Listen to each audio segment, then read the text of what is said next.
Maintenant, nous appelons et accueillons Florence Clerget du Languedoc-Roussillon.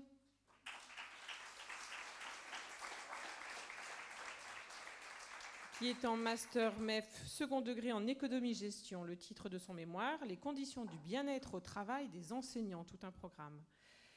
La directrice de votre mémoire, Marie-Pierre Bost. Merci. Bonjour. Top.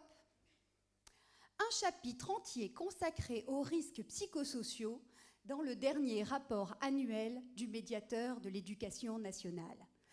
Comment 4 mois de vacances, 18 heures de travail par semaine, la sécurité de l'emploi. Si il y a bien un sujet sur ce que les chercheurs nomment la souffrance des enseignants. J'ai choisi de m'interroger non pas sur les causes de cette souffrance, mais plutôt sur les conditions d'un bien-être au travail. Alors, quels sont-ils ces leviers d'une santé mentale positive? 2 chercheurs savoyards en ont défini 4, résumés par l'acronyme SLAC. S pour sens, c'est la perception de cohérence entre la personne et le travail qu'elle accomplit. L comme lien, c'est un élément majeur du bien-être. Ce n'est pas seulement la convivialité ou le soutien social, mais c'est le travail coopératif sur les tâches, les contenus, le genre professionnel, ce qui fait notre métier en somme. A pour activité. Pas de bien-être au travail sans bien faire son travail. Il faut donc définir et partager ce qu'est un bon travail et il faut un pouvoir d'agir pour réaliser ce bon travail. Enfin, c'est comme confort. Ici, c'est la qualité du design des espaces de travail qui influe sur le bien-être. Alors, comment ces 4 leviers agissent-ils au quotidien dans un établissement? J'ai mené mon enquête auprès de 58 enseignants dans mon lycée. Résultat, une population qui souffre de problèmes psychosociaux bien réels.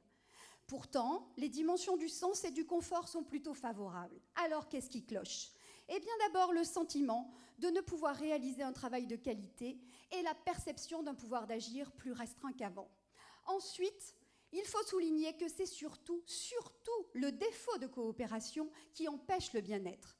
Les espaces de discussion sont rares et peu structurés. De plus, près des 3/4 des enseignants ont peur de la coopération, car elle consomme du temps et car elle expose au regard et au jugement des autres. Alors que faire? Lorsqu'un changement aussi culturel doit être conduit, il faut l'accompagner. Comment? Eh bien d'abord en ne niant pas cette réalité et en la prenant en compte à tous les niveaux. Ensuite, pourquoi pas une DAS, une direction académique à la coopération éducative, qui favoriserait le repérage et le partage de bonnes pratiques.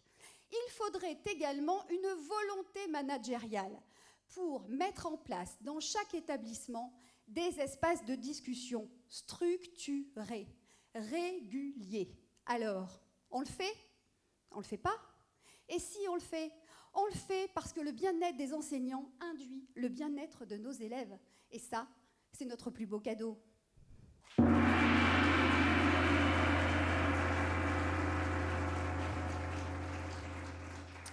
Donc, pas de Slack dans votre établissement? Si, un peu de Slack, mais pas suffisamment. Donc, un chargé d'État audace serait le bienvenu. Pourquoi pas? Ça fait une direction de plus. Je suis sûre que vous êtes super content de ma proposition. Moi, oui. Mais... Merci beaucoup. Merci.